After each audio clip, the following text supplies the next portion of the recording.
Muy buenos días a todas las personas que nos están acompañando hoy. En primer lugar, nos gustaría contarles un poco en qué consisten estos espacios llamados cápsulas de contrahistoria.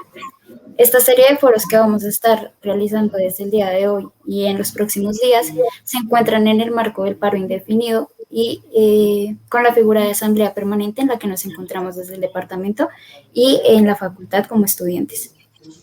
Y todo esto a causa de la situación y la coyuntura del momento en el país. Por esto que ha venido pasando, hemos tomado la iniciativa de plantear una serie de conversaciones con profesores de nuestro departamento y de toda la facultad para que podamos reflexionar y pensar históricamente la coyuntura actual. Entonces, Juan Esteban, te doy la palabra. Este conversatorio se basa en dos etapas. La primera etapa va a ser discutir la pregunta y problema que ya tenemos en clase. Entonces, en esta etapa van a hablar ambos profesores. Los profesores van a intervenir. Tenemos al profesor Ariel Esparza y al profesor Rigoberto Rueda, ambos del Departamento de Historia. Tenemos la visión del profesor Ariel, que es una visión un poco más latinoamericana, que es argentina. Tenemos la visión de Rigoberto, que es una visión local. Entonces, en este sentido, después de responder y de discutir la pregunta-problema, vamos a proceder a responder preguntas de YouTube, preguntas de las personas que nos están viendo. Dicho esto, doy comienzo al conversatorio. El que quiera comenzar, puede comenzar. Listo, entonces les voy a recordar que la pregunta central de nuestra conversación es ¿cómo se ha dado históricamente la represión en Colombia? No sé quién quisiera comenzar. Pues no nos pusimos de acuerdo con el profesor Ariel para pensar, pero si me permite, Ariel, yo quisiera hacer una idea de CASE como para desarrollar. Adelante.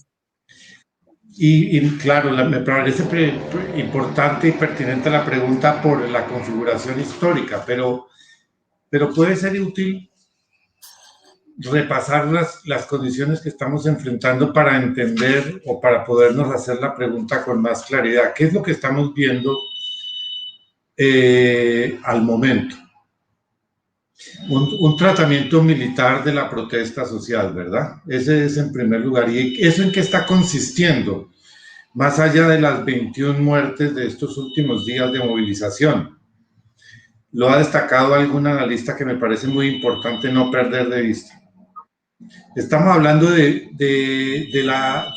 que la fuerza pública está abordando las manifestaciones, en particular la policía y el ESMAD, sin siquiera intentar capturar a nadie. No hay ninguna intención de persuasión de supuestamente las personas que se quieren neutralizar. No se media con la palabra, sí, no se busca ninguno de estos tratamientos más o menos convencionales, sino que se dispara directamente, ¿no es cierto? Ese procedimiento me parece que es el que hay que poner de presente para tratar de ver de dónde viene, de cómo hemos llegado a ese resultado, cómo hemos llegado al resultado de que la fuerza pública puede tener la disposición y sentir que tienen el permiso para hacer ejecuciones sumarias como las que estamos presenciando. Creo que ese es el problema que desata la pregunta y entonces puede ser útil comenzar por reconocer ese problema. Y es que el tratamiento de las ejecuciones sumarias no solamente transgrede, digamos, un tratamiento judicial y tal, porque es que no hay ni siquiera intención de detener a nadie, sino simplemente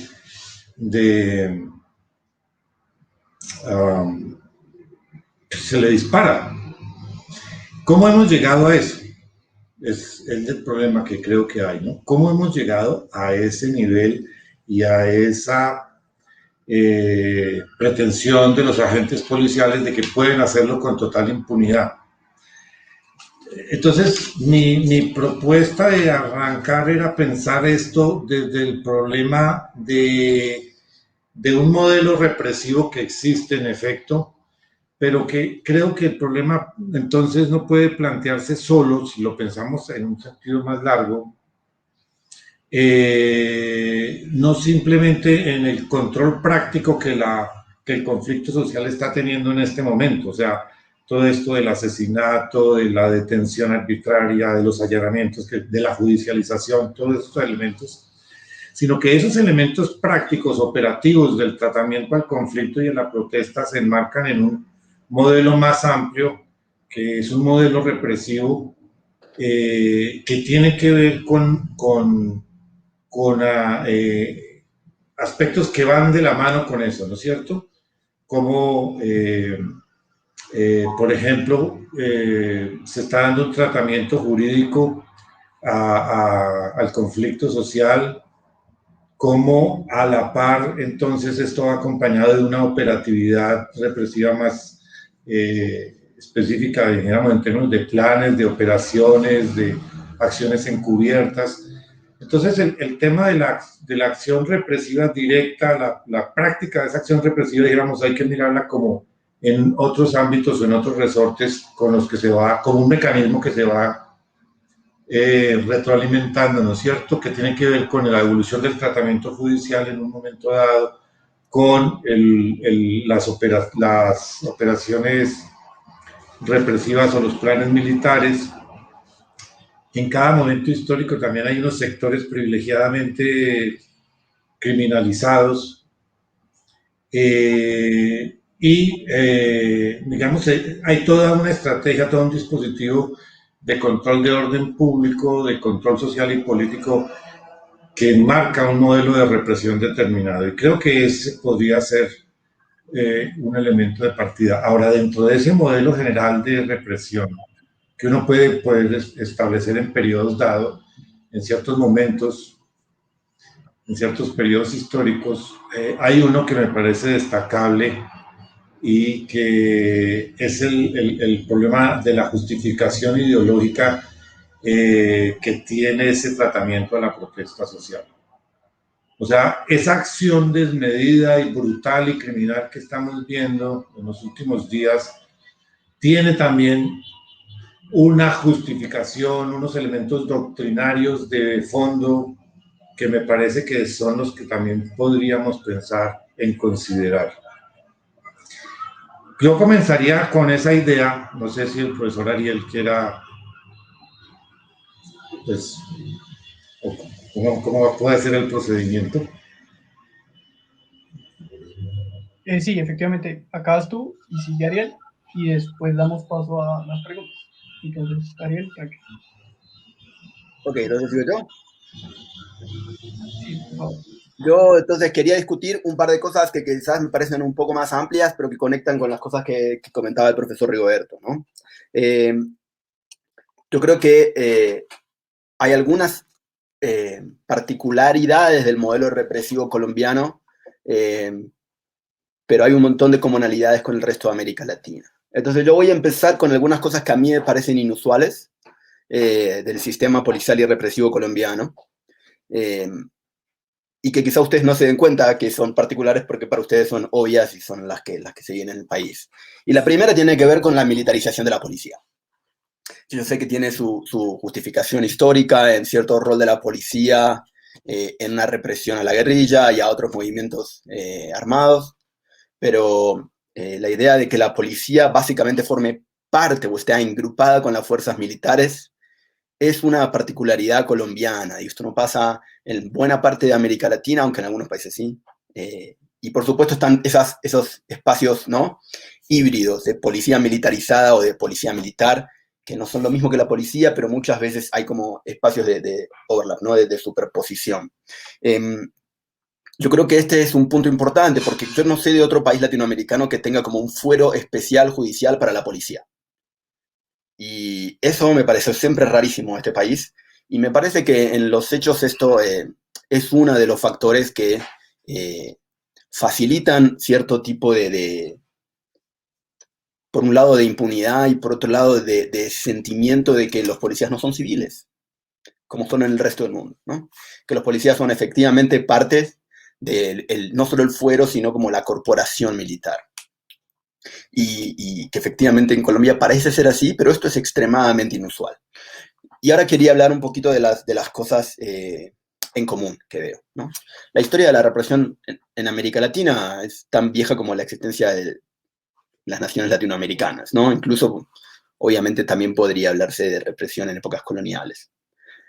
Ahora, lo que me resulta, lo que yo quería resaltar es que en general en los estados latinoamericanos hay una clara preferencia por utilizar la respuesta represiva a la hora de lidiar con reclamos históricos de grupos subalternos o marginales, y esto no es necesariamente nuevo, ¿no? Cuando pensamos en cosas como la aparición de los movimientos obreros y los primeros sindicatos en diferentes países latinoamericanos, la primera respuesta de las élites políticas en el poder siempre fue la represión militar y policial, ¿no? Hay enormes, la lista de masacres contra protestas y huelgas del movimiento obrero en Colombia y en el resto de América Latina es larguísima, ¿no? En Colombia siempre sale a relucir, obviamente, el caso de las bananeras, pero las represiones sangrientas contra los mineros de Chile en la década del 30 y el 20 es una lista larga también. Lo mismo pasa en Argentina particularmente. Esto se vuelve extremadamente, aunque estas represiones empiezan ya en las primeras décadas del siglo XX, se vuelven todavía más graves después del triunfo de la Unión Soviética, digamos, de la Revolución Rusa, después durante la Primera Guerra Mundial, y por lo tanto a partir de la década del 20, por puro pánico anticomunista, este tipo de represión aumenta. Y en ese entonces teníamos problemas muy parecidos a los que tenemos ahora. Yo digo para poner esto en perspectiva, no para restarle importancia a lo que esté pasando en Colombia ahora, ¿no? Sino para entender que esto viene de largo en cierto sentido, aunque hay algunas dinámicas muy particulares ahora mismo. Y yo creería entonces dos cosas sobre esto. No sé si dos. Déjame empezar. La primera de estas tiene que ver con el uso de violencia legitimada por parte de organismos represivos en general del Estado, pero de nuevo, en la historia latinoamericana no siempre del Estado, ¿no? Porque los grupos armados, la guardia de los hacendados que ponen en su lugar a los peones que se hacen humos, son básicamente un paramilitarismo temprano, aunque yo sé que en Colombia paramilitar tiene como ciertas connotaciones que en realidad yo quiero evitar en esto. Y por otro lado, no solo este nivel de protesta, que por supuesto en esta época, o sea, en la década del 20, del 30, hasta relativamente recientemente, se reprimía con sable y balazo de plomo, muchas veces, y la cantidad de muertos en las manifestaciones del 1 de mayo eran comunes y esperadas, no por eso eran menos repudiables, ¿no? Y otro punto que yo veo en común en esta larga historia es un tradicional apoyo de los medios oficiales o ligados al poder, digamos, los grandes medios de comunicación, que en esta época temprana eran sobre todo periódicos y después se une la radio y finalmente la televisión, que tiene que ver con una reproducción muy poco crítica del discurso estatal que legitima la represión de la protesta, ¿no? Ya sea porque hay vándalos, ya sea porque son izquierdistas, ya sea por acusaciones de violencia, que la violencia comienza por parte de la gente que protesta. En general, lo que se ve mirando periódicos viejos es una legitimación de la represión violenta por parte de policías, militares o incluso a veces grupos afines a ellos que no son necesariamente miembros del Estado. Y ahora, finalmente, ¿no? Para hablar de nuestra protesta, la protesta que está pasando en Colombia ahora, yo creo que hay un par de factores nuevos que hay que tener en cuenta. Bueno, nada. Uno de ellos, o quizá el más importante, que yo quería meter como en el ring para discutir estos temas con el profesor Rigoberto, con ustedes, estudiantes, y con el público que está mirando ahora, es la cuestión de los medios digitales y las redes sociales, que yo creo que han cambiado un poco el juego de la represión, en el sentido de que aún en la década del 10 y del 20, los periódicos anarquistas y los periódicos de izquierda y sindicales, y eventualmente los periódicos y pasquines estudiantiles en las protestas de los 60s, también producen contranarrativas. Pero estas contranarrativas son muy segmentadas, son fragmentarias. ¿Quién lee los periódicos anarquistas aparte de los anarquistas? Nadie. Ni siquiera todos los anarquistas, porque por supuesto están divididos entre ellos y tienen como varios periódicos de diferentes tendencias. Pero las redes sociales sí tienen un cierto poder en este sentido, ¿no? Hay un montón de gente que está en las manifestaciones o mirando las manifestaciones desde sus casas y está filmando lo que pasa. Y esos videos tienen un cierto poder, digamos, de subvertir estos mensajes hegemónicos de los medios tradicionales. Y esto es una novedad, yo creo. Y es una de las novedades que son más valiosas a la hora de pensar qué está pasando en Colombia y en el resto de América Latina. Yo creo que también hay que, en esta intervención o quizá en la próxima, hablar un poquito de cómo se compara lo que está pasando en Colombia con lo que pasó en Chile en el 2019, con las protestas de Black Lives Matter en Estados Unidos. En fin, eso es todo por ahora.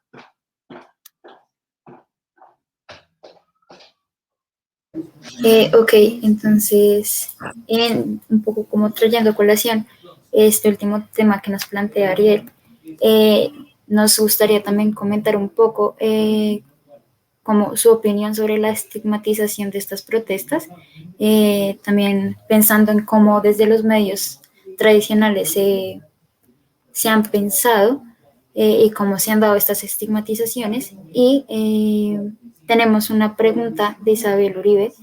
Ella nos dice, de lo que yo he entendido, la razón por la cual la policía en Colombia forma parte del ejército es porque la policía solía ser civil, pero ocurrieron casos de corrupción y partidismo entonces. Entonces, nos surge una pregunta a nosotros, y sería, ¿qué grupos sociales? No, espera, ya es que no me aparecía la segunda parte de la pregunta, pero dice, entonces Rojas Pinilla militarizó a la policía. Sin embargo, como sabemos, militarizarlos tampoco resolvió la corrupción a la larga. ¿Creen los profesores que tocaría volver a refundar a la policía desde cero? Entonces, para que comentemos, si quieren, en un primer momento, pues para seguir la conversación sobre la estigmatización y el papel que están jugando los diferentes medios, pues en ese momento, y para que hablemos un poco sobre la pregunta que nos plantea Isabel.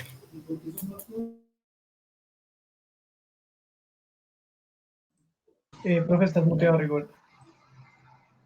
Ahora sí, entiendo que me están escuchando. Yo creo que la pregunta, bueno, son dos preguntas sobre la estigmatización y sobre el problema de la policía. Yo creo que sobre lo de la policía y la reforma, yo creo que puede ser un tema de casi que ir concluyendo. Y antes, creo que quisiera dialogar con algunos puntos que dijo Ariel, que me parecen muy destacables y tiene que ver con una de las preguntas. En efecto, él destacaba la militarización de la policía como una de las particularidades colombianas. Y para precisar un dato nomás, es que viene esta militarización, se profundiza en 1965, en el caso colombiano, con la reorganización del que fue entonces, hasta entonces Ministerio de Guerra, y que por los cambios doctrinarios efectivamente, entre esos cambios incluyen la redefinición de los enemigos y de la manera de tratar la protesta y de concebir la protesta social. En estos cambios, o en coherencia con estos cambios, el Ministerio de Guerra pasa a llamarse Ministerio de Defensa Nacional en el 65, y la policía, la policía colombiana, al tiempo que comienza un proceso de nacionalización, comienza este proceso que la adscribe al Ministerio de Defensa.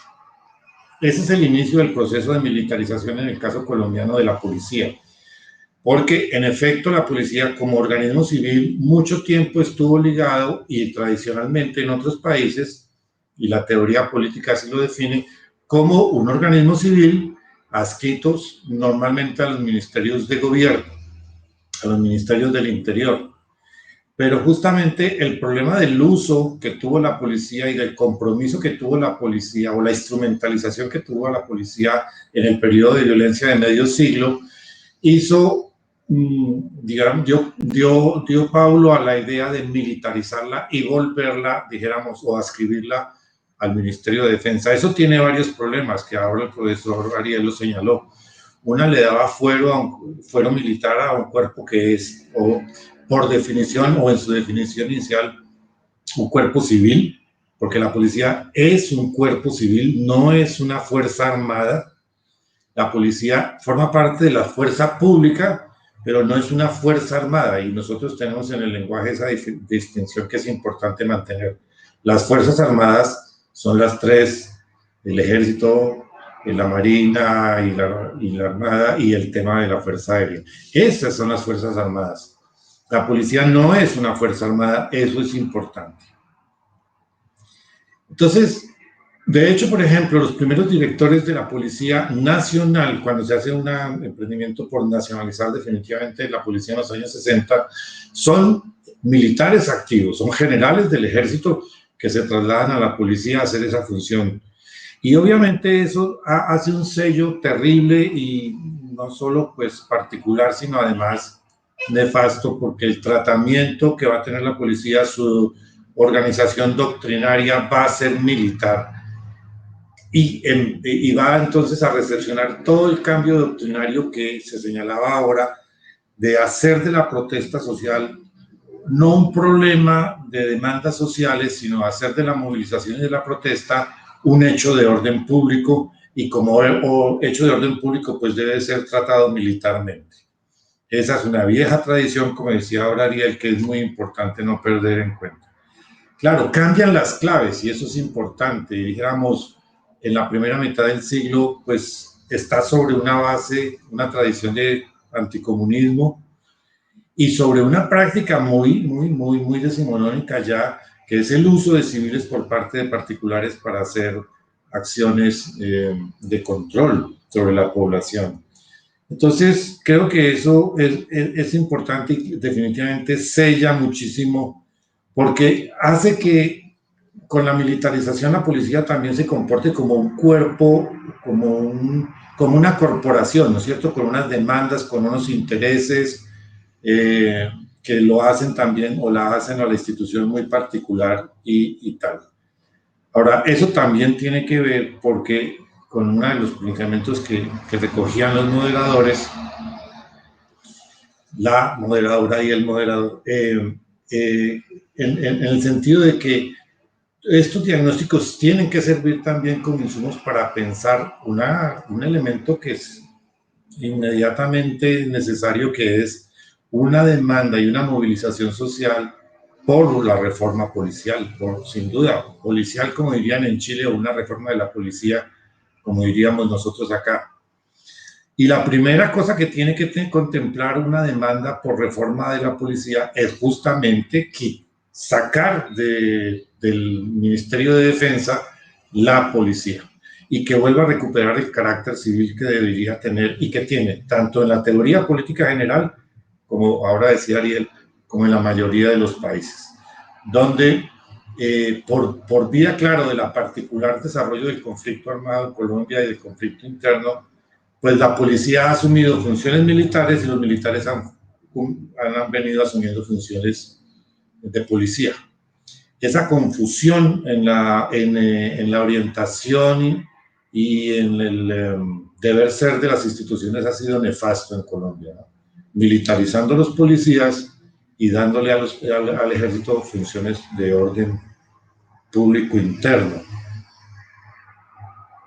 Sin duda, la reflexión al final tiene que conducir a repensar el problema de la policía, el problema de la policía una discusión de la sociedad, que es en donde tenemos un fallo enorme, me parece a mí, porque hemos dejado, las élites políticas que toman las decisiones en estas materias no han tampoco asumido el problema de la definición de la doctrina, de los problemas de la defensa y la seguridad nacional. Se han dejado a manos de los propios militares y de la policía, y no participa en esa definición y en esa discusión la sociedad.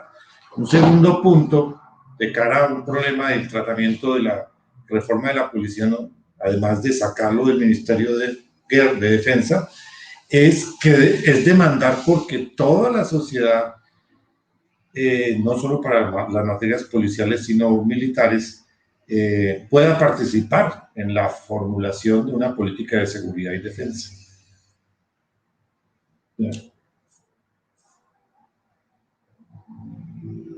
Ok, no sé si Ariel tengas algo para decir o si quieren que planteemos algunas otras preguntas que se han hecho sobre el tema.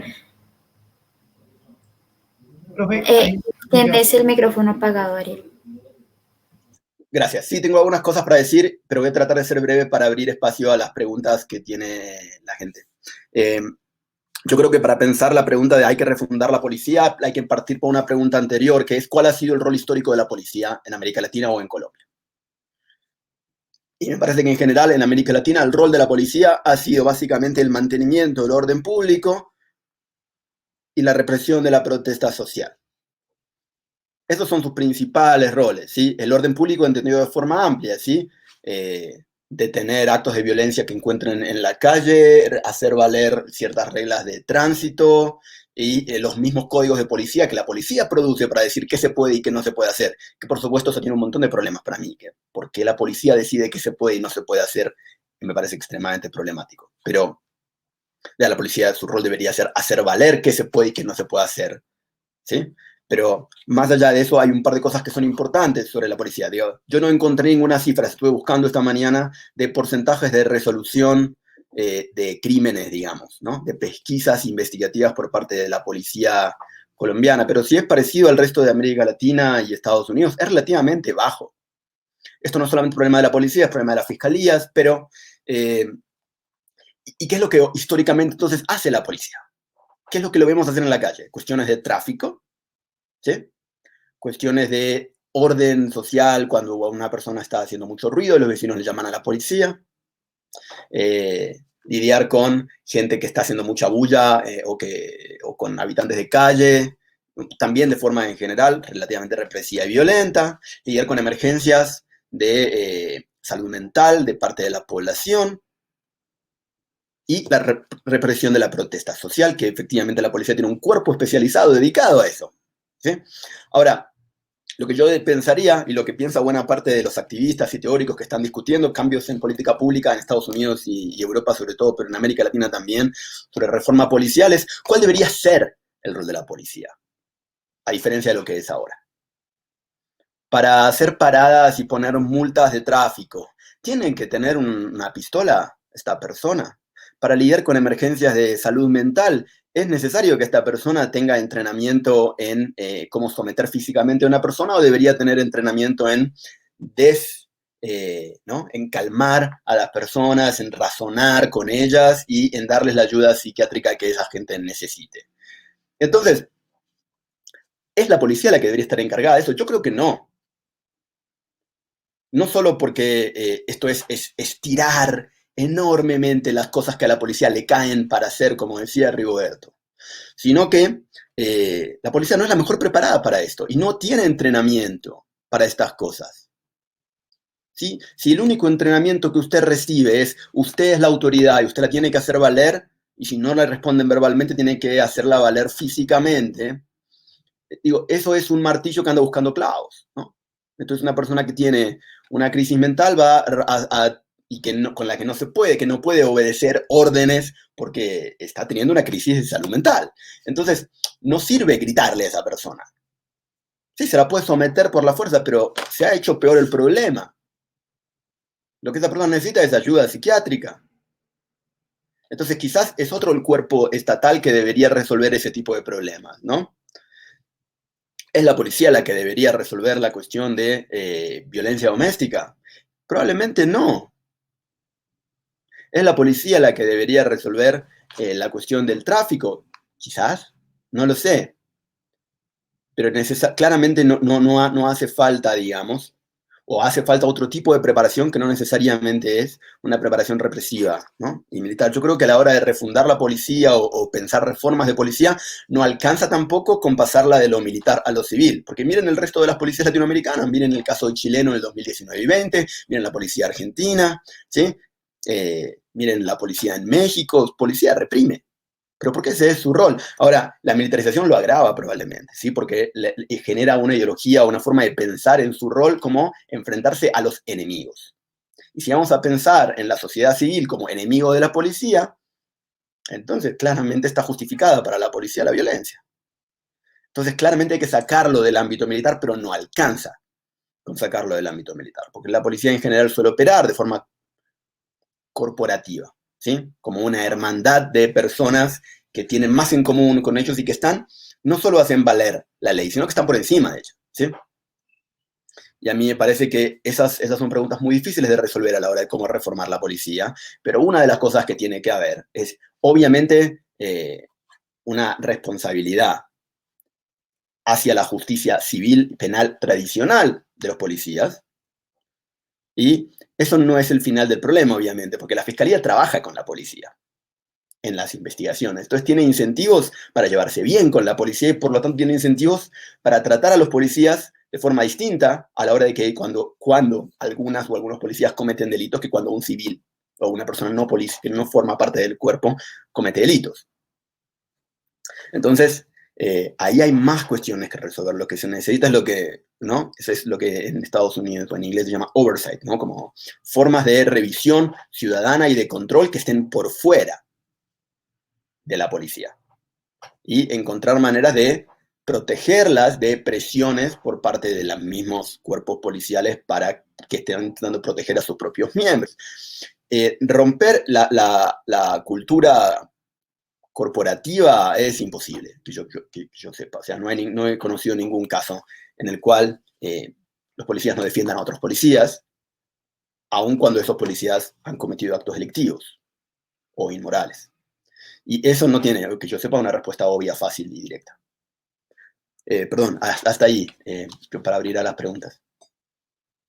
Listo, sí. Frente a este tema del papel de la policía y de la figura de la policía, el profesor Andrés Vivas nos escribe lo siguiente. Nos dice, es interesante el papel de la policía. Por ejemplo, en España era parte del Ministerio de la Guerra durante el gobierno de Franco, pero con la Constitución del 78 se convierte en un cuerpo civil. Con el control del ministerio anterior, la pregunta, tomando este ejemplo, es ¿por qué la Constitución del 91 no cambió la figura de la policía como cuerpo militar en Colombia? Esa es la pregunta que surge. ¿Quién quiere? Rigoberto, por favor. Porque tiene que ver con las cosas que ha planteado también Ariel y me parece importante,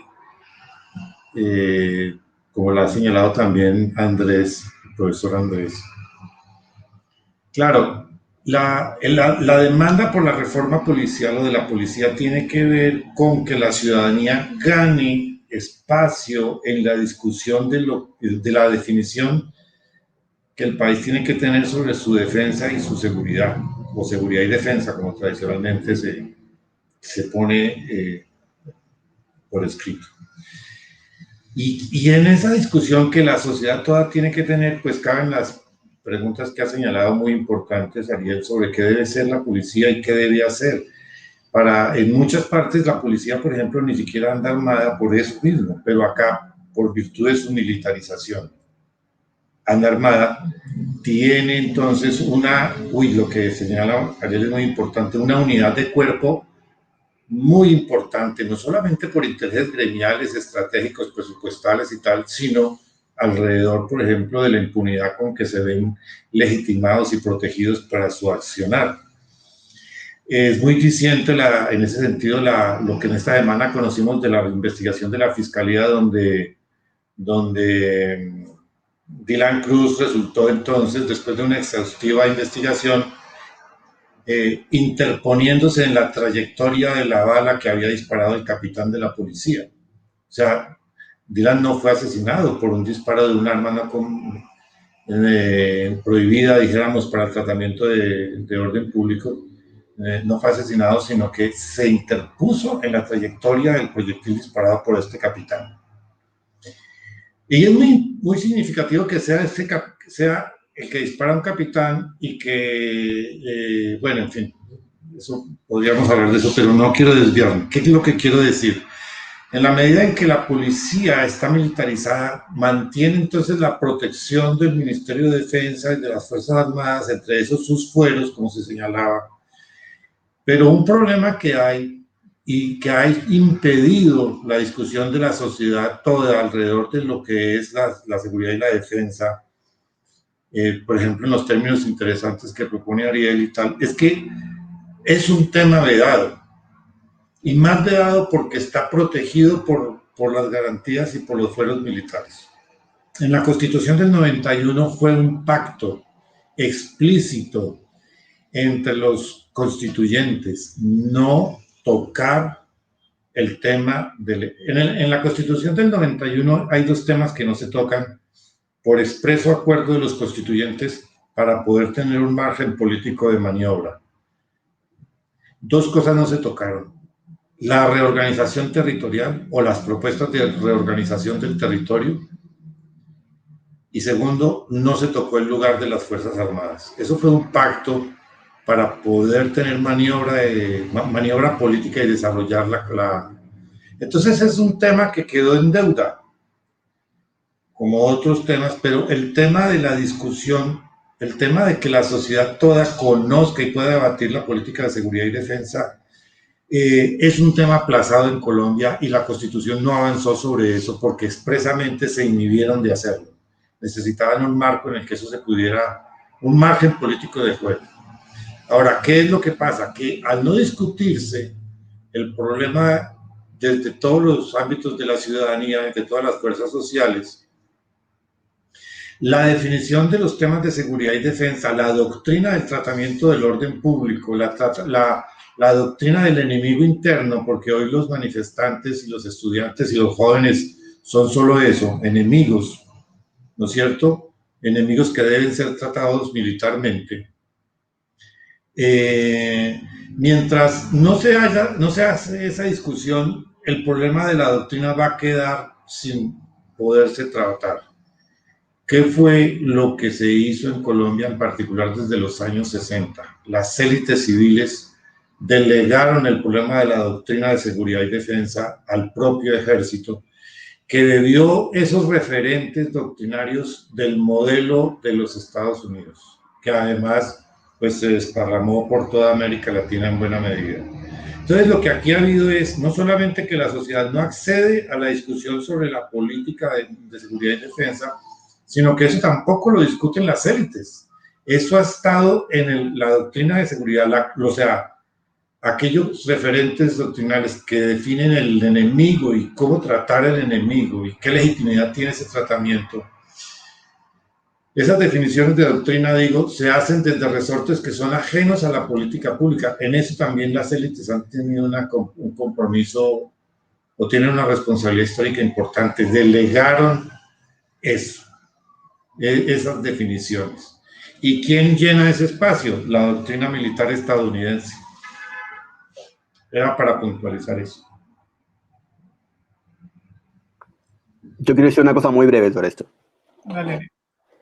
Y es que tampoco le pongamos tanto peso a la cuestión constitucional. Yo no soy experto en la Constitución ni en historia constitucional, pero sí les diría que las constituciones latinoamericanas y la colombiana también defiende en alza el derecho a la protesta pacífica. Está ahí en la Constitución. Y sin embargo, ¿no? Esas garantías constitucionales solamente son poderosas en tanto y en cuanto el Estado tiene la voluntad y los medios para hacerlas valer. Claramente tiene los medios, lo que no hay es voluntad, ¿no? A mí me llama mucho la atención en esto, quería aprovechar la pregunta que dejamos olvidada, que es la cuestión de medios y estigmatización, pero yo hablaría también de discurso y de narrativas, ¿no? Y como decía Rigoberto muy bien, la continua militarización y el pensamiento militar alrededor de la policía y la protesta social facilita, bueno, para empezar, un paso antes, lo rarísimo que me resulta que en Colombia el discurso anticomunista siga vigente, ¿no? Que en cualquier otro país latinoamericano esos discursos anticomunistas rabiosos son un poco marginales, porque después de la Guerra Fría el comunismo como amenaza, ¿no? Como cuco, medio que desaparece y hay que inventarse cucos nuevos, ¿no? Ahí aparece el narcotráfico y otros depende del país, ¿no? ¿Cuál va a ser el cuco específico de esos países? Ahora, lo que yo diría es que esa militarización de la policía, esa mirada de la gente que protesta, los marchantes, la gente en paro, que sean vistas como enemigos internos, permite también el sangrado, digamos, de un discurso anticomunista que se vierte hacia la protesta, ¿no? Y entonces de repente los que protestan son comunistas y ahora aparentemente son terroristas también. Entonces, ese discurso no solo es peligrosísimo, viniendo de ciertas personas con un montón de poder y autoridad, sino que también vuelve básicamente intractable el tema de la policía, siempre que la policía piense en esos términos de la misma población civil.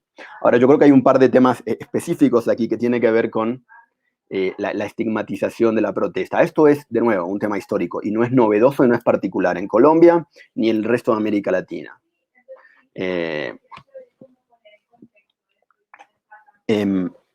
Estas formas ¿cómo se dice? Como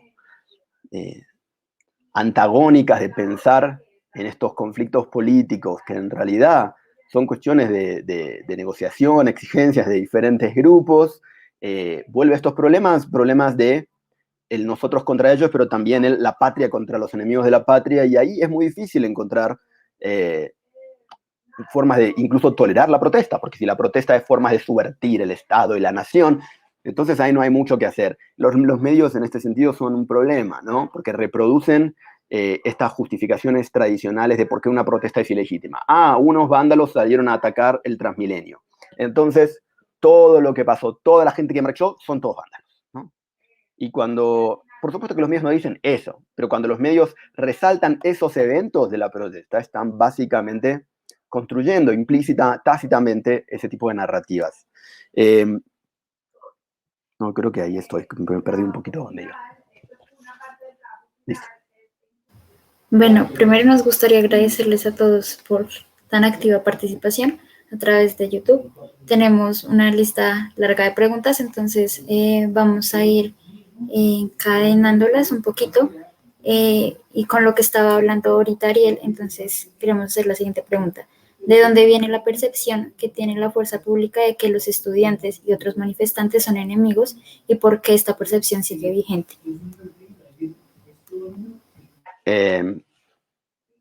Pues yo no soy sociólogo, pero hasta donde como yo lo pienso al menos, ¿no? Esto viene de la época de los 60s y 70s, cuando la juventud y los movimientos estudiantiles se politizan y empiezan a salir a la calle a protestar, ¿no? Y algunos de estos, una fracción pequeña de estos grupos juveniles eventualmente se radicaliza políticamente, y entonces, si miran la represión en el Cono Sur durante la década del 70, está apuntada específicamente de formas etarias. No digo que solo repriman a los jóvenes, obviamente que no, pero claramente hay una sobrerepresentación de jóvenes en las represiones de las dictaduras del Cono Sur, y en realidad en el Perú, en Brasil, en México, en toda América Latina.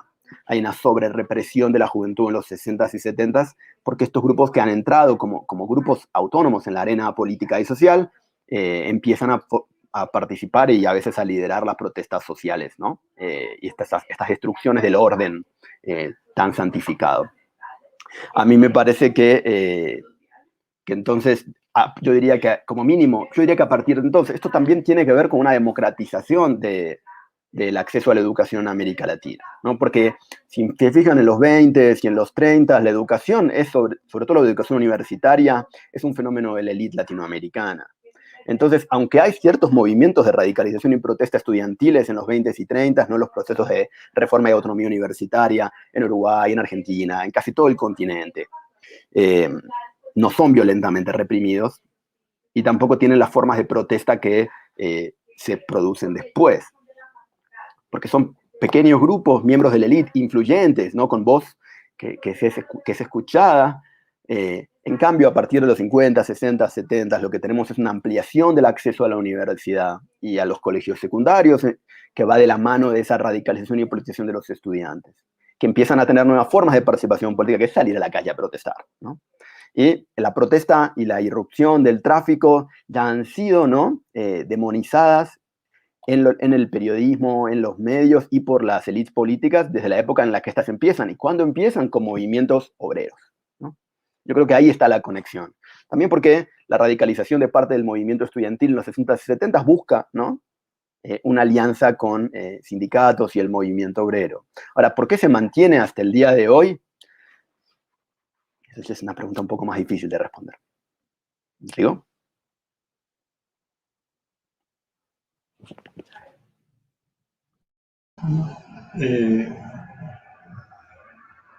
No sé, vamos a otras preguntas o seguimos interpelando ahí. Bueno, entonces, para relacionar un poquito como lo que venimos hablando, hacen otras dos preguntas. Una es, ¿qué cambios hubo en la represión de la protesta luego de la conformación del SMAT? Y también nos preguntan, ¿una policía militar es coherente en un régimen democrático?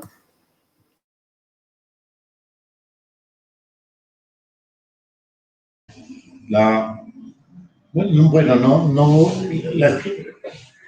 la expresión policía militar es una definición técnica, pero la otra es la militarización de la policía, que es a la que pues, nos estamos refiriendo. La policía militar es un cuerpo dentro de los ejércitos que se supone que tiene a cargo la vigilancia de los propios miembros de la institución. Eso no tendría en principio un problema porque pues es parte de la regulación propia de los estamentos militares. El problema está en la militarización de la policía, o sea, la adopción de doctrina, la adopción del sistema, incluso el sistema de jerarquías y grados que se toma la reproducción en un cuerpo eminentemente civil, como se recordaba al principio, de las lógicas de los mecanismos y de los valores corporativos y de las funciones que tiene el ejército o las fuerzas militares. Esa sería como una definición de militarización, que es la que encontramos típica, pues principalmente problemática, porque traslada a la policía no solo funciones en el control de la protesta, sino que traslada la lógica de la doctrina militar para el control de esa protesta. Desde los años 60, como se señalaba, confluyen dos elementos importantes. En Colombia igual, lo que señaló Ariel es muy importante. En Colombia también son los años 60 de crecimiento de matrícula, de acceso más democrático a la matrícula universitaria, acompañado por un lado de politización y radicalización, pero también son los años, simultáneamente, los años en que se pone en juego todo el cambio doctrinario. Digamos, hasta los años 60, la convicción general de la defensa nacional estaba en las fronteras, ¿no es cierto? Los enemigos vienen de fuera, los enemigos vienen por las fronteras. La noción del ejército que cuida fronteras es esa. La definición cambia y la doctrina militar cambia, y por ende la que incorpora la policía, porque desde los años 60 una novedad importante es que el enemigo ya no viene de la frontera, sino que el enemigo es interno. El enemigo ya no lo vamos a esperar porque los rusos vayan a desembarcar por las playas del Caribe colombiano. No, resulta que es que los comunistas están adentro. Los enemigos están adentro. El enemigo ahora se define doctrinariamente, es interno. ¿Quiénes son entonces los enemigos? Los enemigos del Estado, los que amenazan la desestabilización del Estado, y eso es muy importante porque es el discurso de la derecha hoy. Los enemigos son todos estos agentes que se movilizan, que protestan, que demandan, y obviamente van a tener distinta atención, depende del periodo que uno esté hablando, ¿no es cierto? Y de las coyunturas históricas en el país y en todos los países, ¿no? Entonces puede ser el movimiento campesino, ese enemigo interno, y hoy obviamente con la vandalización que han impuesto los medios, pues el enemigo se concreta mucho más. Ahí están las amenazas al orden público y además las amenazas previsibles a la estabilidad del Estado. Entonces, la noción que es importante aquí es la noción de enemigo interno que se va a concretar en los estudiantes, esos estudiantes que señala Ariel de los años 60 y 70, o en los dirigentes sindicales, o en los activistas de derechos humanos. Digamos, el problema doctrinario es que el enemigo interno se encarna en concreto en personajes, en actores sociales, en sujetos sociales específicos. Y esos pueden ir cambiando en el periodo. Obviamente, si estamos hablando de los finales de los años 60, comienzos del 70, el principal actor en el que se concretaba esa amenaza comunista interna, pues era, por ejemplo, el campesinado movilizado por las recuperaciones de tierra y tal. Entonces, va a depender, pero obviamente en los años 60 y 70 emergen los estudiantes, se amplían las universidades, la matrícula universitaria, pero porque se amplía también el número de universidades, aparecen las universidades regionales y van a ser muy importante el movimiento estudiantil, por ejemplo, en Cali, en Bucaramanga, y no solamente en Bogotá. Entonces, ahí viene el problema. El enemigo interno es una doctrina que, con el desarrollo del movimiento estudiantil y de otros movimientos sociales, pues encuentra nicho donde amarrarse. Porque de alguna manera aquí el enemigo anticomunista se inventó antes de que lo hubiera. O sea, es una observación que hacía un especialista en estos temas. ¿No? El enemigo interno al principio se tuvo que inventar porque en los años 60, cuando se incorpora en el ejército esa doctrina, todavía las insurgencias no se han consolidado. Hay unos episodios muy rápidos de insurgencias y tal, pero aquí tocó aplicar toda la doctrina de contrainsurgencia, fue con los bandoleros residuales del periodo de la violencia de medio siglo.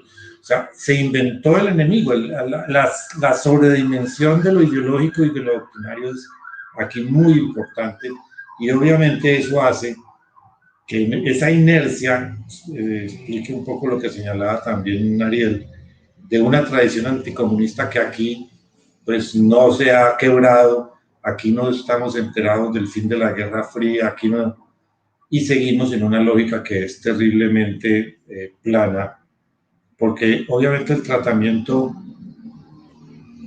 militar a la protesta social, a las demandas, no solo resuelve las demandas, porque ningún problema social se atiende, sino con fuerza pública, y eso pues va a generar este espiral de violencia en el que seguimos, ¿no es cierto? El enemigo interno se trata como un problema de seguridad nacional porque es un enemigo interno.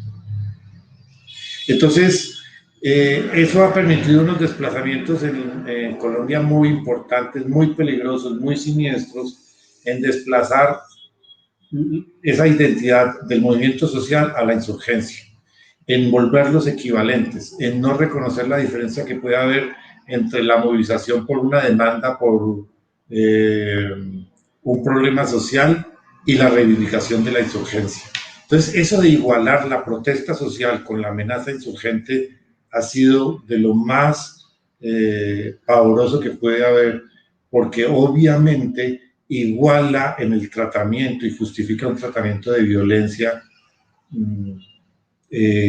para quien demanda reformas, para quien denuncia un problema, porque recibe el tratamiento del orden público, el tratamiento militar, y que hoy está concretado con la excusa de los vándalos o de persecución a los vándalos, termina extendiéndose de la misma forma a todos los manifestantes. Claro, se agrava más en estos días, como se ha señalado, por el tema de que como se está usando las medidas de bioseguridad y el tapaboca y tal, entonces cualquiera puede ser un encapuchado que amenaza a la fuerza pública. Y fíjense que en eso es muy importante las demandas de la derecha por la legítima defensa por parte de los agentes de la fuerza pública.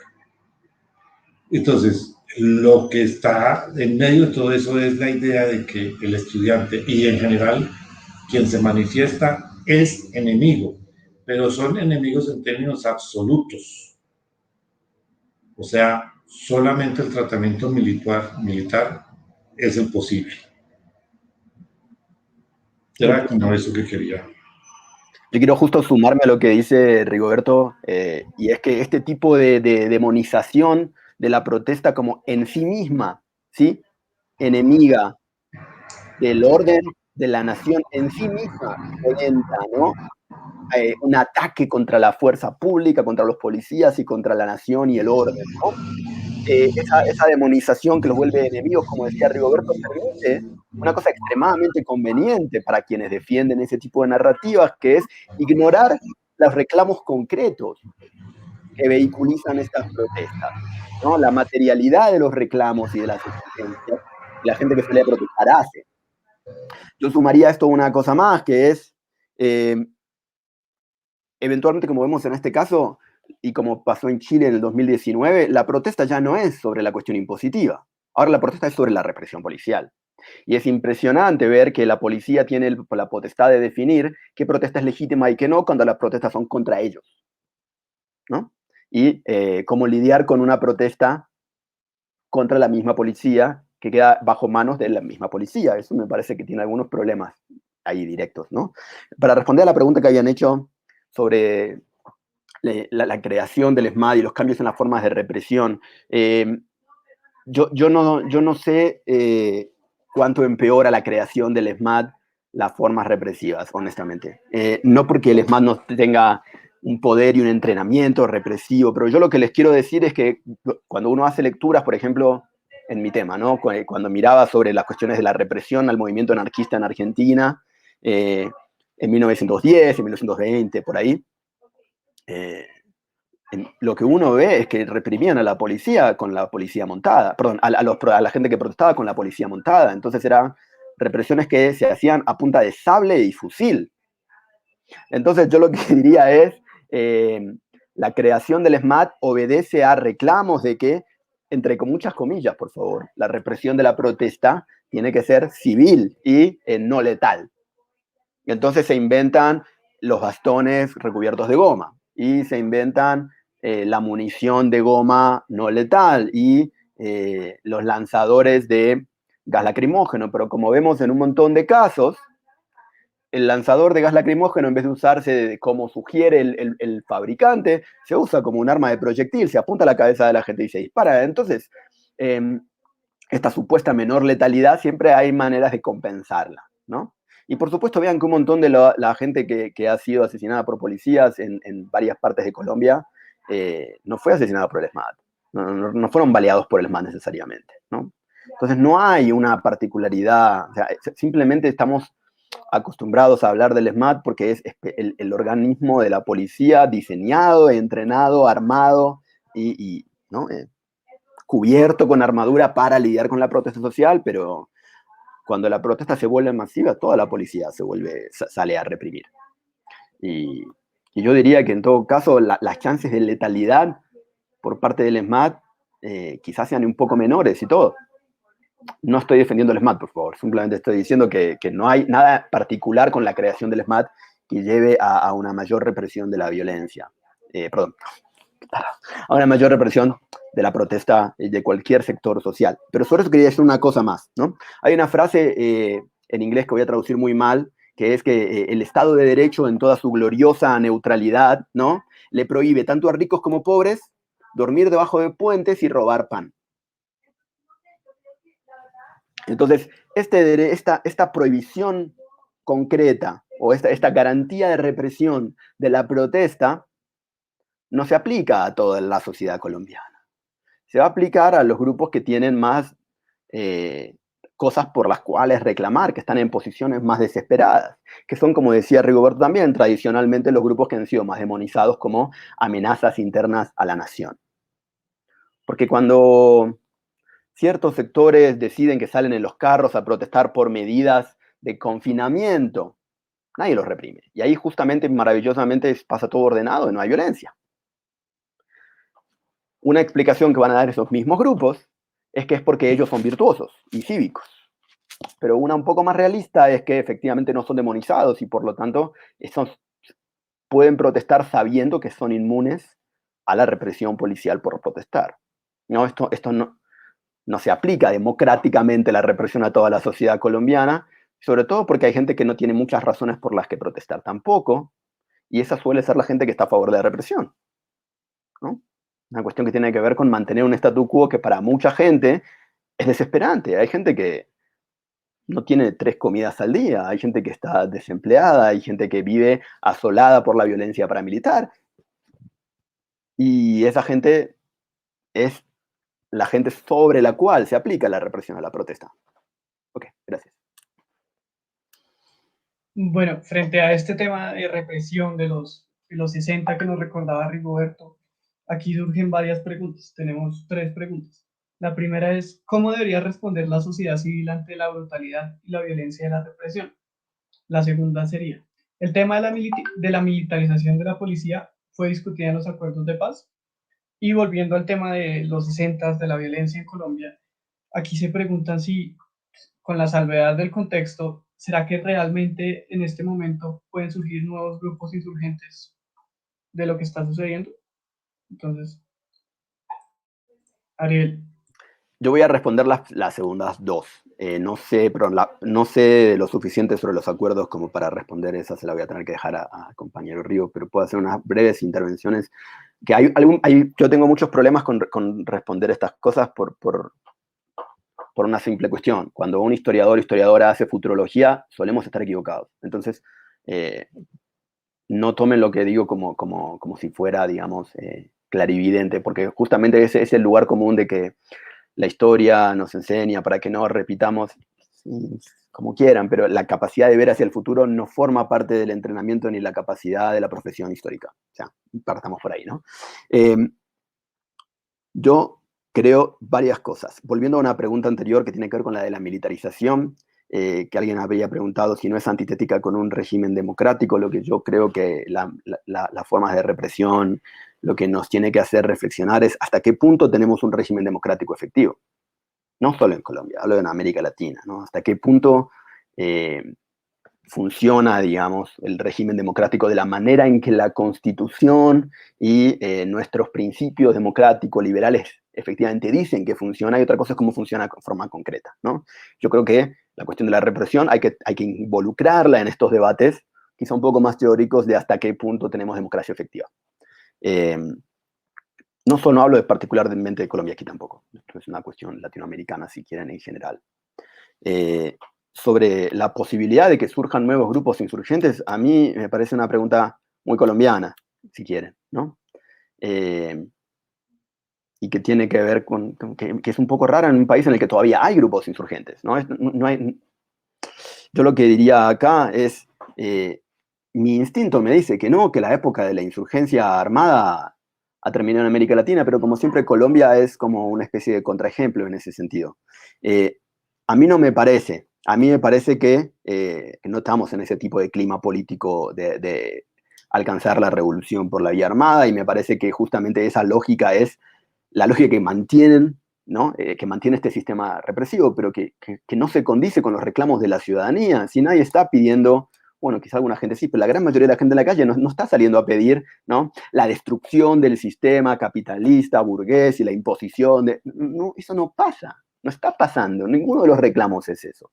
Se quiere un mundo en términos económicos, sociales y políticos un poquito menos injusto, ¿sí? Donde se hagan valer ciertas garantías que la Constitución promete a todos sus ciudadanos y habitantes. A mí me parecería raro que deviniera en algún tipo de insurgencia esto. Me parecería... estoy un poco incrédulo ante esa posibilidad, digamos. Lo cierto es que cuando aparecieron en los 60s ese tipo de organizaciones, hay que mirarlo en un contexto de una creencia en la posibilidad de la revolución a través de la lucha armada, que yo creo que hoy día no tiene esa fe, un voluntarismo de transformar y sacrificio que hoy día tampoco existe,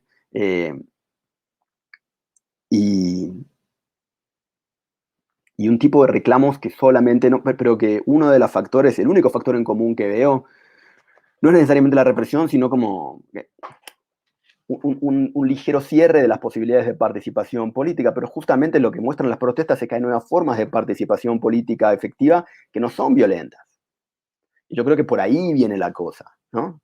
marchas de diferentes colectivos con reclamos específicos y reclamos comunes. Yo no lo veo encaminándose hacia la creación de movimientos armados de ninguna manera. Eso es todo.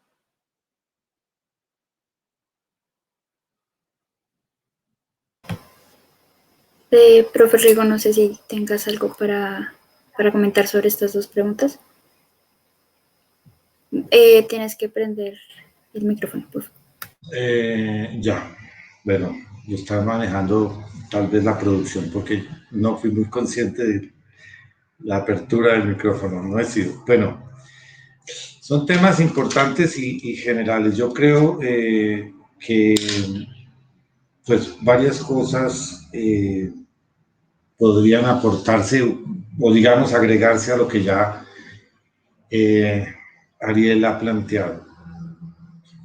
Yo creo que es muy importante rescatar en esta discusión y en esta perspectiva de lo que se está hablando el problema o los términos del proceso de paz.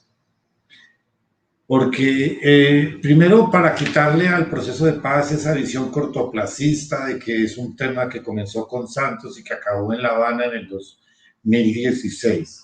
Yo creo que tenemos que como sociedad, particularmente como en la sociedad colombiana, ganar una conciencia de que esto de las negociaciones y la búsqueda de un acuerdo político como salida al conflicto armado en Colombia tiene una trayectoria mayor. Creo que Colombia lleva 40, o sea, duró entre los años 80 hasta el 2000, hasta hoy, mal contados son 40 años de aprendizaje, de acumulado sobre las posibilidades y de cómo resolver el problema del conflicto armado en términos de solución política.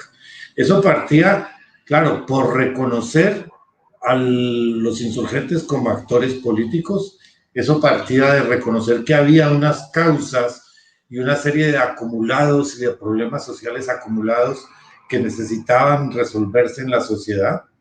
Y una vocación, necesariamente hablar de acuerdos de paz, es una vocación por reformas, no radicales, no por el socialismo, pero sí reformas en dirección a problemas como el de la tierra, problemas como el de la participación política y tal.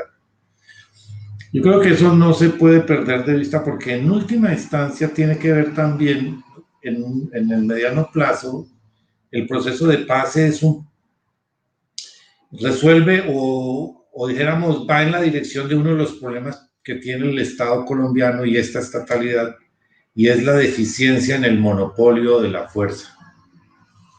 De manera que otros sectores distintos al Estado están armados y desafían ese monopolio y hacen ejercicios de violencia particular.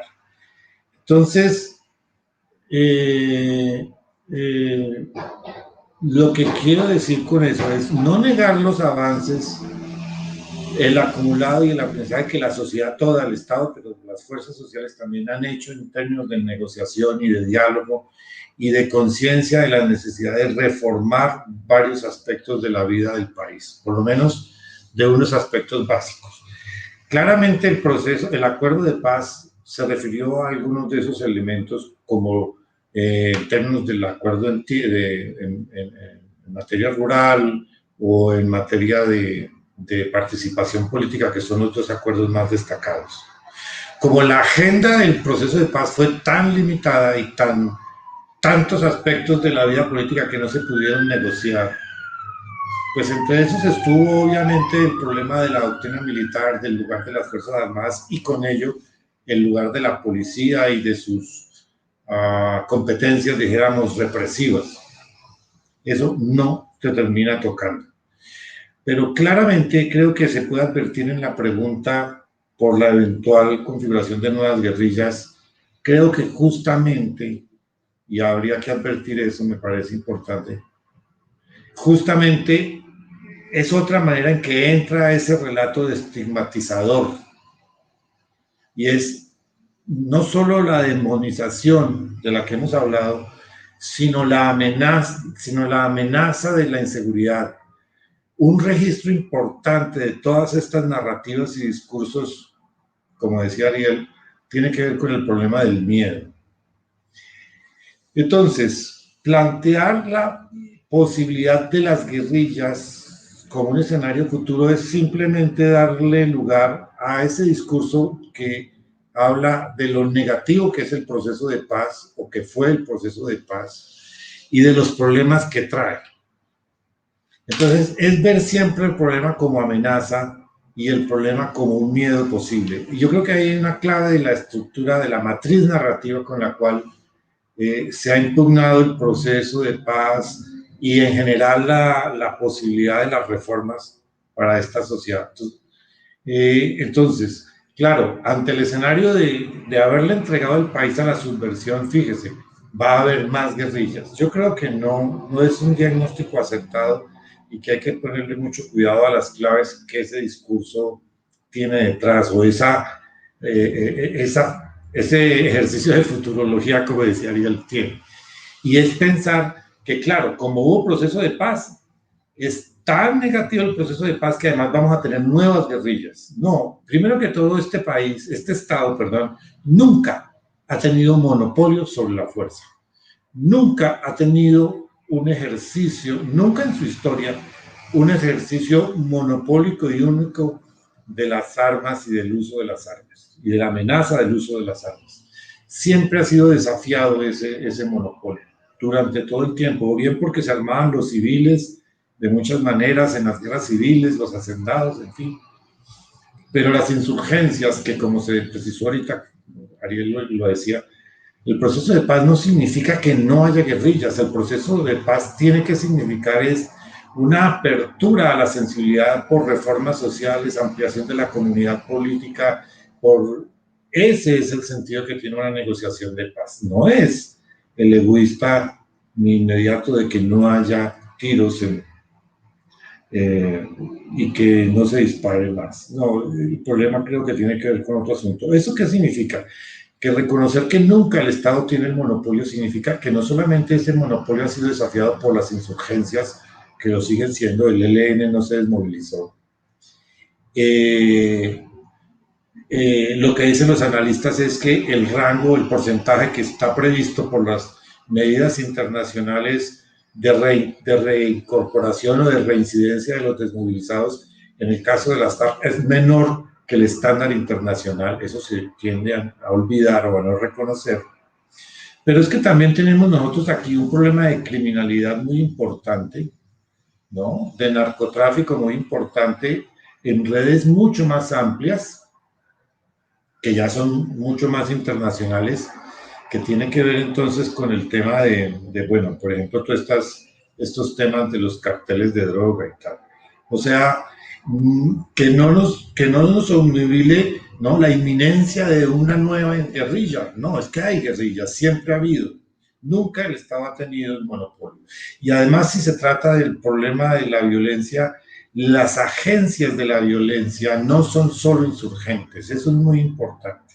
Yo no he vuelto a conocer datos, pero me parece que no es menor que a comienzos del siglo se tenían estadísticas que mostraban que menos del 20% de los homicidios en Colombia, por ejemplo, se producían en virtud del conflicto armado.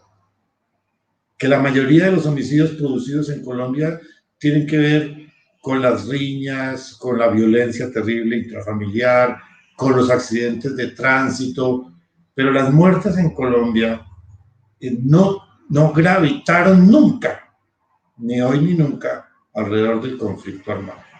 Claro, que es un número importante, que obviamente hay un problema que pues no se puede perpetuar, listo, todo eso, pero lo que quiero decir es que mucho de este discurso sigue siendo un discurso de Guerra Fría en la que ¿cómo se dice?, sobredimensiona el problema del enemigo interno y del problema del conflicto armado. No es que no tengamos un problema, claro, pero no tiene las dimensiones que a veces nos quieren hacer parecer, ni la trascendencia que quiere hacer parecer.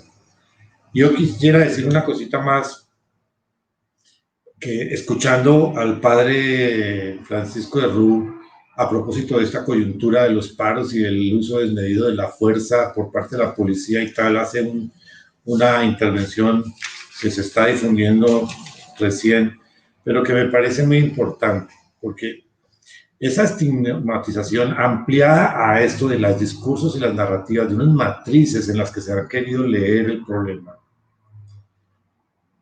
junto a esa respuesta violenta, sistemática, impune contra la violencia social, excusada en los vándalos, en lo que sea. Son dos factores, y eso tiene que ver con lo que estaba diciendo ahora, que tienen otro problema, y es que contribuyen a la permanencia del conflicto. O sea, a que son factores que amarran aún más la lógica militar y represiva, pero también pues las necesarias respuestas de los movimientos sociales. Y obviamente de otra parte de los sectores que pues siguen en armas y que han seguido en armas y que no. Pero lo importante es que son factores de permanencia del conflicto, o sea, problemas que no nos van a dejar, que si no los reconocemos y asumimos bien, también van a volverse elementos de permanencia y de alargar el problema que ya es bastante largo en Colombia, ¿no? Era como eso lo que quería señalar. Gracias. Yo tengo algo muy chiquito para decir, que es que la manera de garantizar un fin de, no sé si un fin del conflicto, no quiero ser tan pretencioso, pero la manera de garantizar paz social no es reprimiendo la protesta ni los reclamos de grupos sociales marginales. Eso lo único que genera es más resentimiento y cerramiento de las esferas públicas y que esos grupos no sean oídos, ¿no? Y que la manera y si se miran en otros países que tienen mucha mayor paz social y mucha menor violencia, lo que estos países tienen es un mercado laboral más justo, menores tasas de hambre y desnutrición, mayor acceso a recursos e infraestructura por parte de todos los ciudadanos, ¿no? Una diferente distribución de la renta nacional y de los gastos del Estado. Eso es lo que genera paz social, no la represión. La represión lo único que hace es garantizar, como decía Rigoberto, como el mantenimiento de estos conflictos sociales. Eso no significa que no haga falta ningún tipo de represión, que la policía no tenga ningún rol, que mágicamente deje de haber delito. Nadie está diciendo eso, no estamos tratando de ser ingenuos, ¿no? Pero mientras más desigual es una sociedad, más vamos a tener estos problemas. Una adenda, si me permite. Ahora que escuchaba yo unas estadísticas, un poco más de 7 millones de colombianos sobreviven con ingresos mensuales de 300.000 pesos. Solamente el dato para empatar con lo que está señalando Ariel como el horizonte en el cual debe pensarse una sociedad.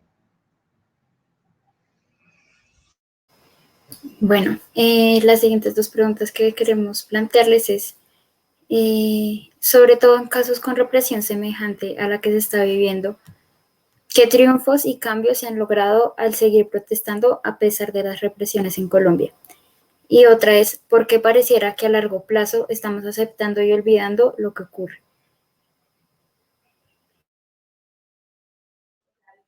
Ok, yo no entiendo del todo la segunda, no me parece que estemos olvidando lo que ocurre.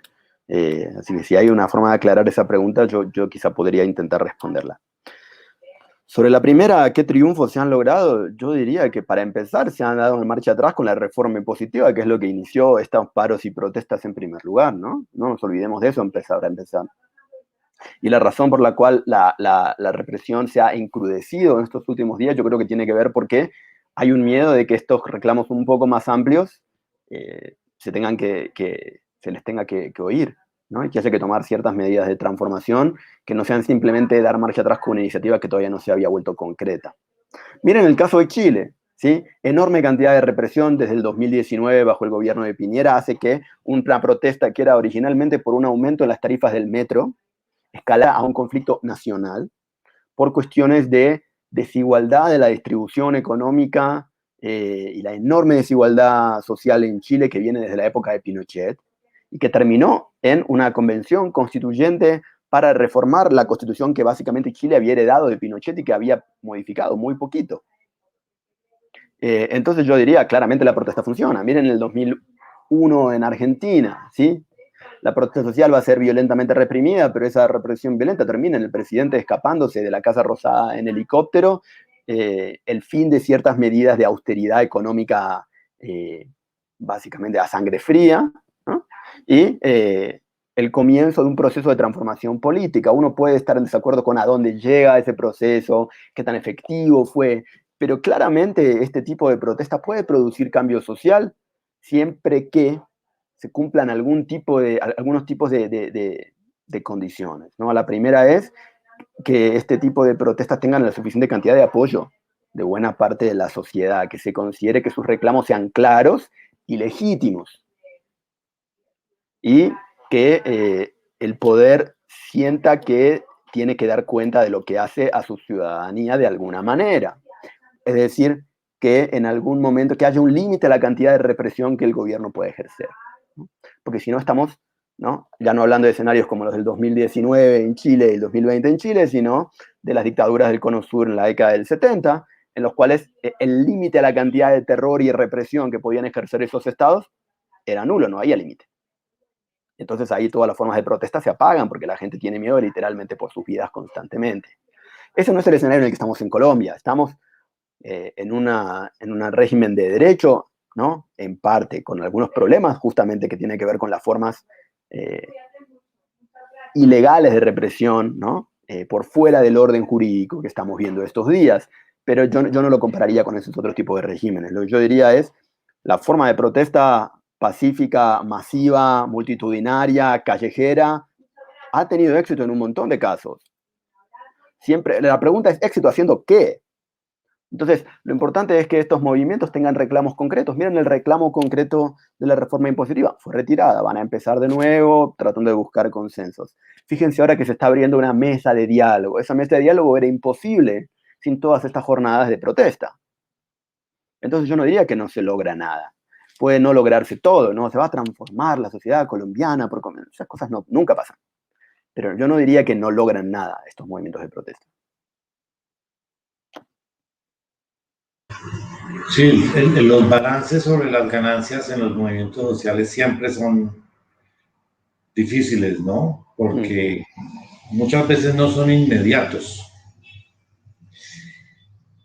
Las ganancias generan también, se pueden ver como acumulados, ¿no es cierto?, en la experiencia organizativa, en la experiencia política que se va ganando, porque la movilización educa, y la movilización, o sea, usted no necesita un gran discurso antiestatal o clasista para ver, por ejemplo, en una paliza policial a un joven o una joven, pues la expresión del Estado ahí funcionando. Eso politiza más que muchísimos libros y muchísimas reuniones.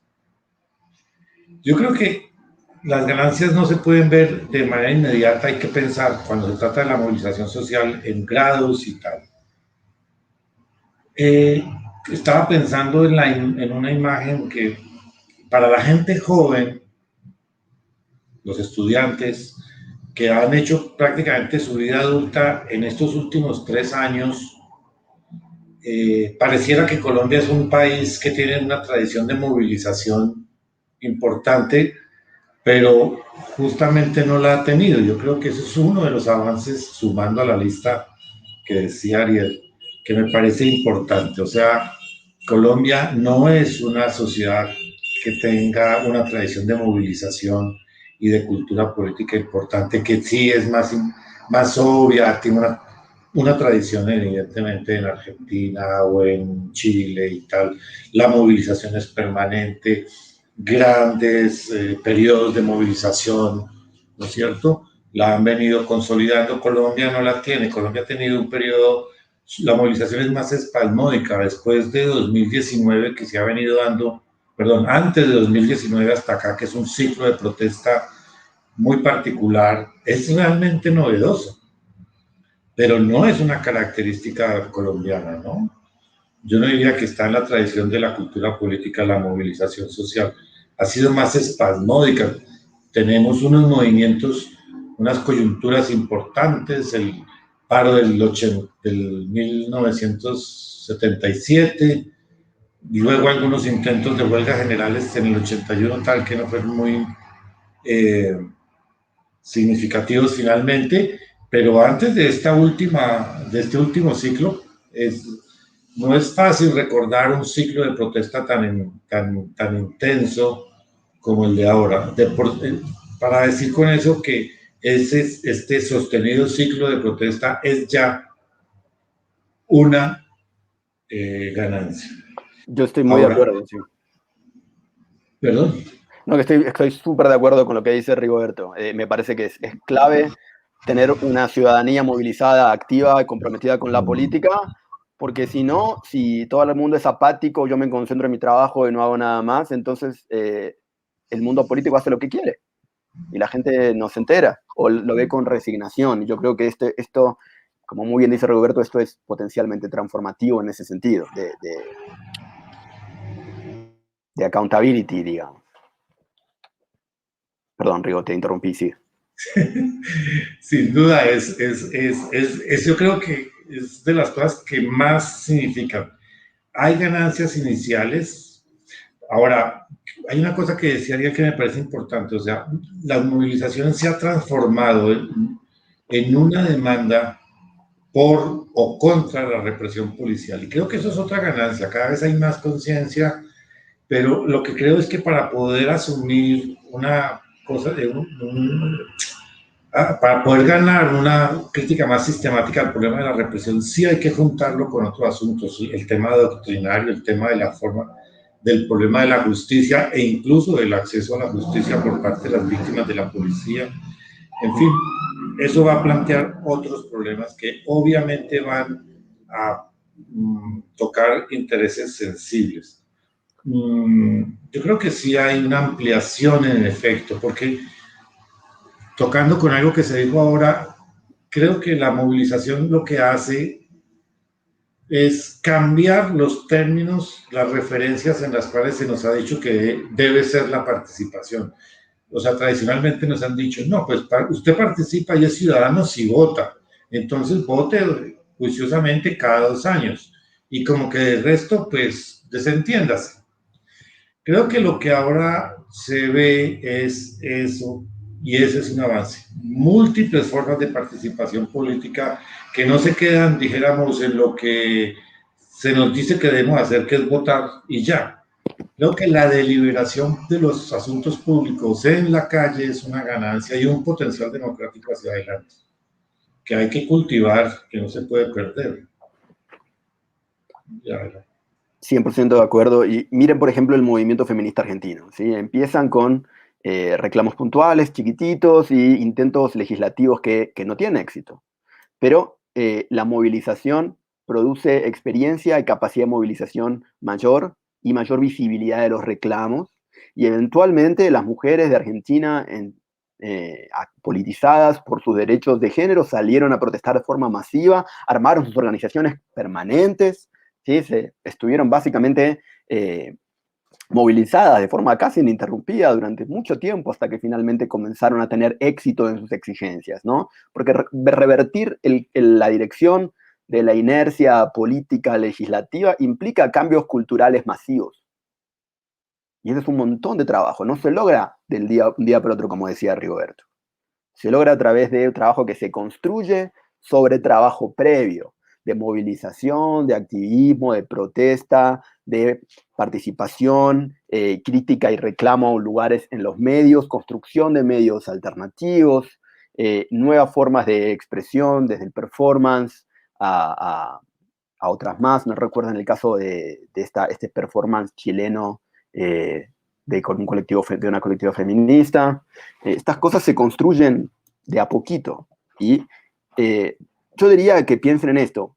Este evento que estamos teniendo ahora no creo que hubiera sido posible sin el comienzo de la participación de los estudiantes de la Javeriana en el movimiento estudiantil en el 2019. Perdón, ya estoy. Vale. Listo, perfecto. Y volviendo más al tema actual, o sea, lo que está sucediendo en Colombia, aquí surgen tres preguntas bastante puntuales. Aquí preguntan, ¿qué opinan del llamado Centro Democrático al estado de conmoción, teniendo en cuenta el uso que se le ha dado a este estado de sitio en Colombia?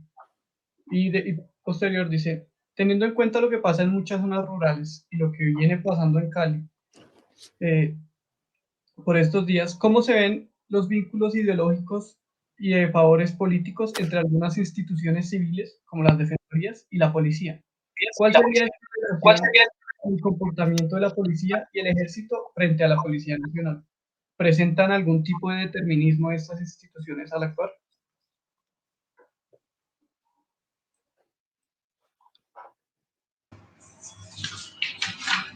No entendí mucho la segunda, perdón, la segunda pregunta. No es compleja, pero está encaminada a preguntarse si ustedes ven algún tipo de relación ideológica entre las instituciones de la policía, la Defensoría del Pueblo, el Ejército Nacional, que encamine pues ese comportamiento que tienen con el pueblo, esas acciones tan violentas que se han ido manifestando en Cali. Bueno, yo intentaría comenzar, si puedo, en el sentido de, yo creo que eso del centro democrático hay que verlo con despacio. Digamos, hay una matriz en general que no solamente tiene la derecha en Colombia, sino que se está viendo que es un fenómeno latinoamericano, que tiene el telón de fondo de lo que hemos hablado de la seguridad nacional y la doctrina del enemigo interno, pero que se resiste a desaparecer y que sigue en esa clave anticomunista que sorprendía un poco, como decía a cualquier analista, como decía Ariel, la continuidad, porque es que además sí hay sectores a los cuales mantener la sociedad en guerra y movilizada en términos del conflicto armado, hay muchos sectores que tienen interés en que eso se mantenga. Lo que ha vuelto, la propuesta esta que surge de volver a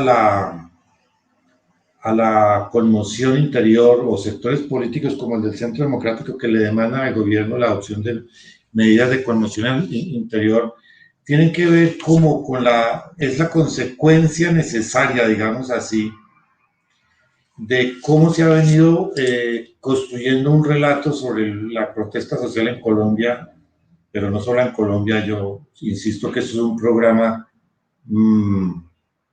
internacional.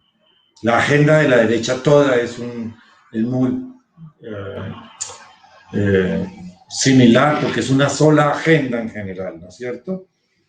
Partiendo de estas coordenadas ideológicas de la seguridad nacional y del enemigo interno, entonces estos sectores políticos siguen insistiendo en encuadrar la protesta social en esa misma lógica de amenaza, dice el Centro Democrático, de desestabilización del Estado. Esa es la palabra que es clave. Entonces, en ver en cualquier movilización, en cualquier protesta, en cualquier demanda, en cualquier iniciativa crítica, un intento de desestabilización. Eso es fundamental, y viene el problema entonces de esa sombra que hay de fondo, ¿no? Del miedo, de la amenaza, porque la desestabilización del Estado es obviamente la amenaza del orden social constituido y tal. Entonces, esa doctrina se ha venido trasladando a la explicación de las manifestaciones y en particular al tratamiento de lo que se ha llamado el vandalismo, y reducir toda la movilización al problema del vandalismo, ¿no? Como en ese encuadre, pues obviamente el tratamiento que tiene que tener toda la protesta es un tratamiento, como hemos dicho, de enemigo interno, de seguridad nacional,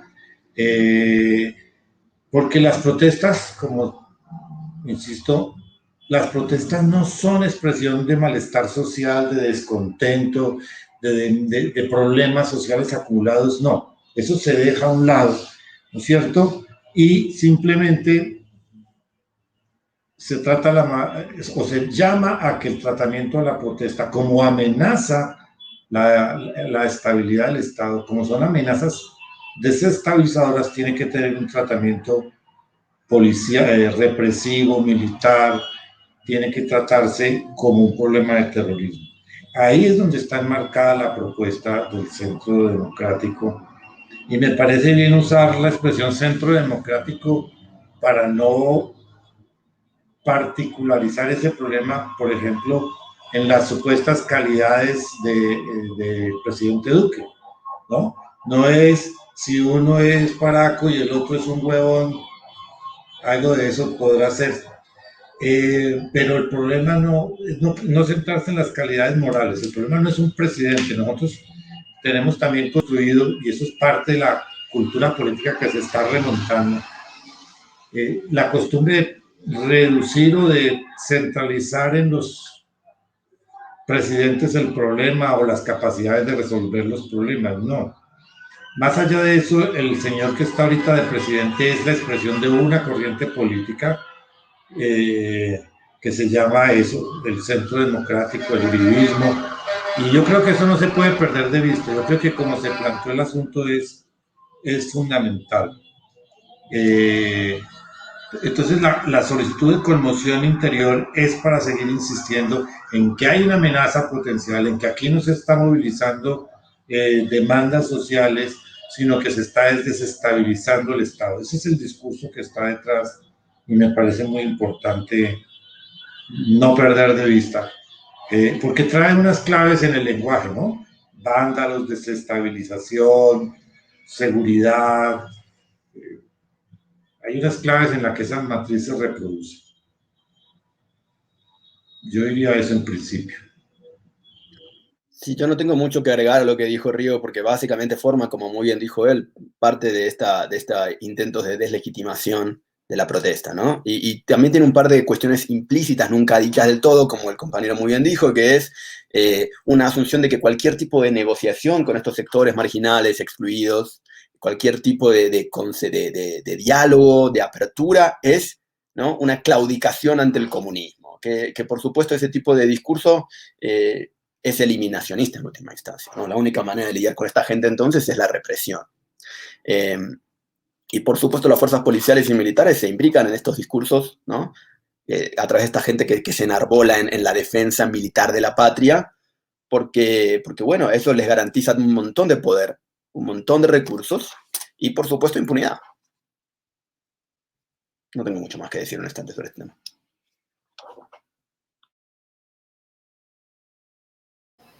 Ok, se nos está acabando un poco ya el tiempo, entonces nos parece relevante recordar que no todos los que estamos asistiendo a este foro somos historiadores o nos estamos formando en la historia. Entonces hay una pregunta muy importante y es, para quienes no somos historiadores, ¿nos pueden recomendar algunos libros, textos o ensayos que nos permitan entender y pensar lo que está sucediendo?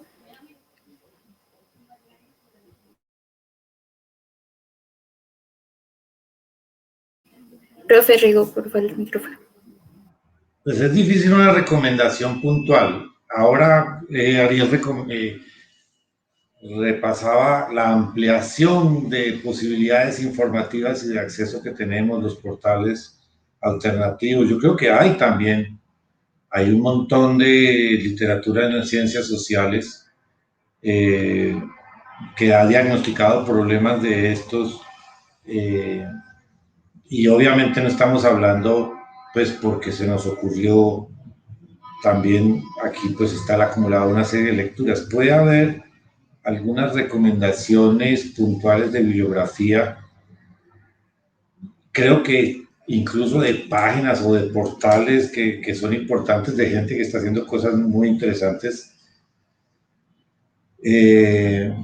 En la conciencia, creo yo, sobre todo, de que estos son terrenos en los que la disputa es muy importante, o sea, reconocer que se trata de terrenos en disputa, de que el conflicto social también se expresa en las narrativas con las cuales se quiere leer, y eso es muy importante reconocerlo.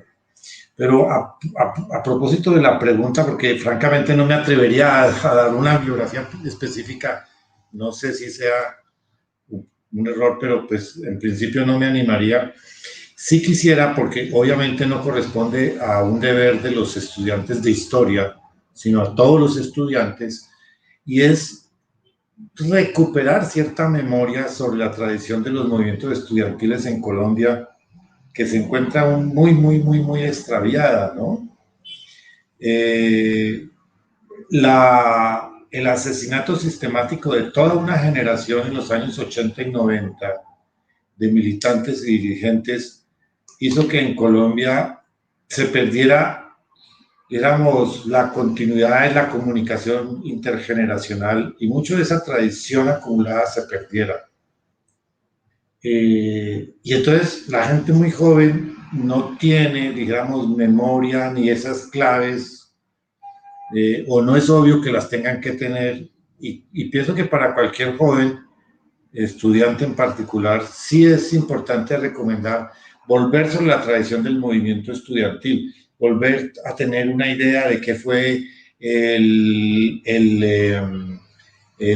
8 de junio de 1929 y el asesinato de Gonzalo Bravo Pérez, y saber qué fue, dijéramos, la movilización de los estudiantes en 1954. Como dijo Ariel, no se trataba de movilizaciones de estudiantes, digamos, de sectores populares propiamente, pero pues es una tradición del movimiento estudiantil que se ha perdido. Mi generación, por ejemplo, perdió toda conexión con la memoria de los jóvenes y se perdieron, por ejemplo, elementos simbólicos y fechas y conmemoraciones que fueron hasta los años tal vez 80, 90, una tradición. El movimiento estudiantil conmemoró por muchos años las fechas del 8 y 9 de junio como los días del estudiante, porque conmemoraba o recogía la memoria y la tradición de las luchas estudiantiles y de los episodios a propósito de represión de los años 54 y del año 29, de las dos fechas. Eso, por ejemplo, sí es una invitación que obviamente, yo insisto, no compele solamente a los estudiantes de historia, sino a todos los estudiantes. Y es rastrear esa tradición. Yo sí creo que no estamos en un tema de olvido de lo inmediato, pero que yo creo que sí hay una posibilidad de pensar, retomar una memoria, dijéramos, de más largo plazo sobre lo que ha sido el movimiento estudiantil en Colombia, como deber, como memoria, como identidad, para retomar esos elementos simbólicos, en fin, porque hay un recorrido importante en la historia de Colombia, de sus movimientos estudiantiles. No creo que nadie haya hecho, por ejemplo, un inventario de los estudiantes asesinados. No sé si hay, pero digamos, es muy largo ese camino de luchas estudiantiles y de víctimas que ha dejado la lucha estudiantil en Colombia, ¿no? También. Y de propuestas, de peleas, por ejemplo, de los sectores estudiantiles contra modelos educativos o contra las iniciativas de imponer modelos educativos en Colombia, de propuestas de gobierno, por ejemplo, de las universidades, por lo menos en el caso de las universidades públicas, de experiencias efectivas de cogobierno. Digamos, no solamente, dijéramos, es un tema de recordar los muertos, los asesinados, sino de recordar pues todo lo propositivo que ha podido ser el movimiento estudiantil, retomar esa tradición de proposición, de iniciativa que ha tenido el movimiento estudiantil, que ha sido muy importante también, y de la que yo insisto, sí hemos perdido contacto, ¿no es cierto? Eso diría en principio. Yo no sé si Ariel vea posible pues proponer una bibliografía, no sé, me parece muy difícil. Pues yo creo que es un problema una bibliografía para este caso por la sencilla razón de que es extremadamente amplio el tema. Empezamos hablando de los movimientos de represión a la protesta anarquista en 1910. En Argentina hablamos de la militarización de la policía en Colombia en la década del 50, hablamos de diferentes movimientos de protesta de los 60 y los 70 y lo que está pasando ahora. En ese sentido yo coincido con Rigoberto en una cosa, que es, en Argentina también, con la dictadura militar del 76 al 83, desapareció, literalmente, en todos sus sentidos, una generación de activistas, políticos, intelectuales de izquierda. Y eso generó un hueco generacional y una generación que es la de mis padres, que es una generación que se educó en el miedo, ¿no?